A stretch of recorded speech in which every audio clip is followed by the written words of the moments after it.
আসসালামু আলাইকুম।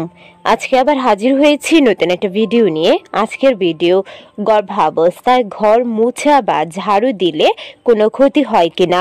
অনেক আপুরাই কমেন্টস করে এ ব্যাপারটা নিয়ে জানতে চায়, তাই ভিডিওটা শেষ পর্যন্ত দেখুন। আশা করছি গুরুত্বপূর্ণ তথ্য জানতে পারবেন।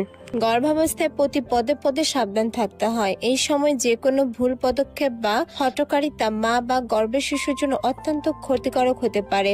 প্রেগনেন্ট মায়েদের সামান্য ভুলেও তার গর্ভের সন্তানের স্বাস্থ্যের বিপজ্জনক প্রভাব ফেলতে পারে। তাহলে সেই পরিপ্রেক্ষিতে গর্ভবতী মহিলাদের জন্য ঘর ঝাড়ু দেওয়া বা ঘর মোছার মতো কাজ কতটা নিরাপদ, সে ব্যাপারে নিচে কিছু জরুরি কথা নিয়েই আজকের ভিডিও।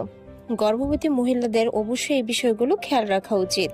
গর্ভাবস্থায় কি ঘর ঝাড়ু দেওয়া উচিত? প্রেগনেন্সির সময় ঘর ঝাড়ু দেওয়ার মতো কাজ আদৌ বিপজ্জনক নয়, কারণ ঘর ঝাড়ু দেওয়ার মানে প্রেগনেন্ট মহিলাদের রীতিমতো অ্যাক্টিভ থাকা, আর এতে তাদের উপকারী হবে।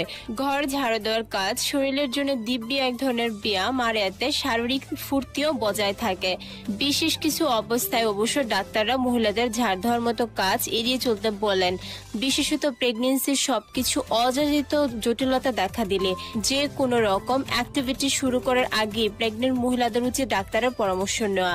এর বাইরে আরো কিছু ব্যাপারে প্রেগনেন্ট মহিলাদের সতর্ক থাকা উচিত। সেগুলো হলো খুব বেশি এক্সারসাইজ করা। এই সময় অতিরিক্ত এক্সারসাইজ বা খুব ভারী রকমের কোনো এক্সারসাইজ না করাই ভালো। তাতে প্রেগনেন্ট মা এবং তার গর্ভের সন্তান দুজনেরই ক্ষতি হতে পারে। ঘর ঝাড়ু দেওয়া বা ঘর মোছা আদৌ বিপজ্জনক নয়, তবে প্রেগনেন্ট মহিলাদের ধুলাই অ্যালার্জি থাকলে অবশ্যই ডাক্তারের পরামর্শ নিয়ে এসব কাজ করা উচিত। প্রেগনেন্ট অবস্থায় ঘর মোছার সময় মহিলাদের একটা বিষয়ে সাবধান থাকা উচিত। কিছুতেই কেমিক্যাল যুক্ত কোনো পদার্থ দিয়ে ঘর মোছা উচিত নয়। পানির সাথে কিছু মেশাতে চাইলে লেবু, নিম বা নুন মিশিয়ে ঘর মুছতে পারেন, কারণ কেমিক্যালের গন্ধে আপনার গর্ভের শিশুর জন্য ক্ষতিকারক হতে পারে। এমন কোনো কিছু ঘর মোছার সময় ব্যবহার করা উচিত নয় যার গন্ধ অত্যন্ত উগ্র। এই সময় উগ্র গন্ধে প্রেগনেন্ট মহিলাদের বমিও পেতে পারে। তাছাড়াও এই সময় উঁচু জায়গায় কোনো কিছু ঝাড়পোছ করতে যাওয়া বা অত্যাধিক ভারী কিছু তুলতে যাওয়া একদমই উচিত নয়।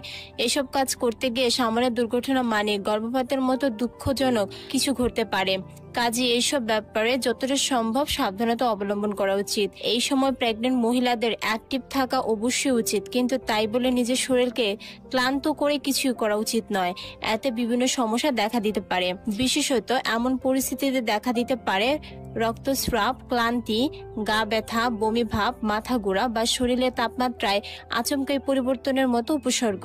এই ধরনের উপসর্গ যথেষ্ট চিন্তার কারণ হতে পারে এবং এমন কিছু হওয়া মাত্রই ডাক্তারের সঙ্গে যোগাযোগ করা উচিত।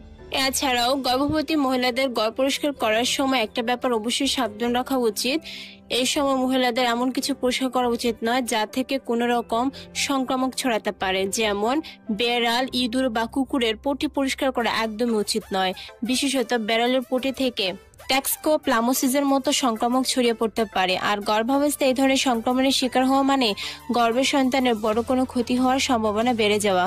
আশা করছি ভিডিওটি দেখে বুঝতে পেরেছেন গর্ভাবস্থায় ঘর মোছা বা ঝাড়ু দেওয়া তেমন কোনো ক্ষতিকর না হলেও বিশেষ কিছু সাবধানতা অবলম্বন না করলে ঘটে যেতে পারে মারাত্মক কিছু আপনার কিংবা আপনার সন্তানের সাথে। ভিডিওটা দেখে উপকৃত হলে চ্যানেলটিকে সাবস্ক্রাইব করতে ভুলবেন না। আল্লাহ হাফেজ।